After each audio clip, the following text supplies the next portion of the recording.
Hi friends, എല്ലാവർക്കും പുതിയൊരു daily current affairs വീഡിയോയിലേക്ക് സ്വാഗതം. ജനുവരി 29, 30, 31 പ്രധാന കറണ്ട് അഫേഴ്സ്.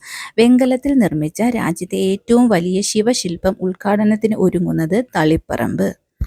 ദേശീയ വോളിബോൾ ചാമ്പ്യൻഷിപ്പ് പുരുഷ വിഭാഗം കിരീടം നേടിയത് കേരളം. ശുചീകരണ തൊഴിലാളികളുടെ സുരക്ഷ ഉറപ്പുവരുത്തുന്നതിനുള്ള പദ്ധതി നമസ്തേ. ഫ്രാൻസിസ് മാർപ്പാപ്പയുടെ ആത്മകഥ Hope. No helmet no fuel നയം പ്രഖ്യാപിച്ച സംസ്ഥാനം ഉത്തർപ്രദേശ്. അമേരിക്കൻ പ്രസിഡന്റായി ഡൊണാൾഡ് ട്രംപ് സത്യപ്രതിജ്ഞ ചെയ്യുന്ന ചടങ്ങിൽ ഇന്ത്യയെ പ്രതിനിധീകരിച്ചത് എസ് ജയശങ്കർ. പരമ്പരാഗത സ്ഥിര നിക്ഷേപത്തിൽ ബദലായി ബോംബ് ലിക്വിഡ് ഡെപ്പോസിറ്റ് സംവിധാനം ആവിഷ്കരിച്ച ബാങ്ക് ഓഫ് ബറോഡ. അടുത്തിടെ അന്തരിച്ച പ്രശസ്ത ഇംഗ്ലീഷ് ഗായികയും നടിയുമായ വ്യക്തി മരിയൻ ഫെയ്ത്ത്ഫുൾ. ബഹിരാകാശത്ത് നടന്ന് ചരിത്രം കുറിച്ച് സുനിത വില്യംസ്. നേട്ടം: ബഹിരാകാശ നടത്തം 9 തവണ, മൊത്തം 62 മണിക്കൂർ 6 മിനിറ്റ്.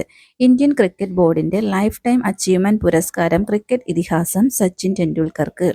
2025 ജനുവരിയിൽ ബ്ലൂ ഫ്ലാഗ് സർട്ടിഫിക്കേഷൻ ലഭിച്ച കേരളത്തിലെ ബീച്ചുകൾ കാപ്പാട്, ചാൽ.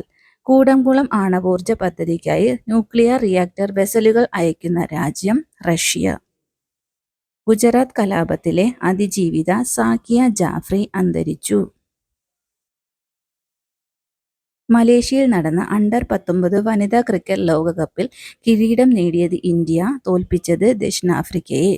NVA-02 നാവിഗേഷൻ സാറ്റലൈറ്റ് ആയിരുന്നു ISROയുടെ 100ാം വിക്ഷേപണം. കുടുംബശ്രീ ഉൽപ്പന്നങ്ങൾ ഓൺലൈനായി ലഭ്യമാക്കാനുള്ള ഇ-കൊമേഴ്സ് പോർട്ടൽ പോക്കറ്റ് മാർട്ട്. സംസ്ഥാനത്തെ ദുരന്ത സാധ്യതാ മുന്നറിയിപ്പ് സംവിധാനം കവചം. ഇതുപോലെ ഡെയിലി കറണ്ട് അഫേഴ്സ് വീഡിയോകൾക്കായി ചാനൽ സബ്സ്ക്രൈബ് ചെയ്യുക. Please like, share and comment. Thank U.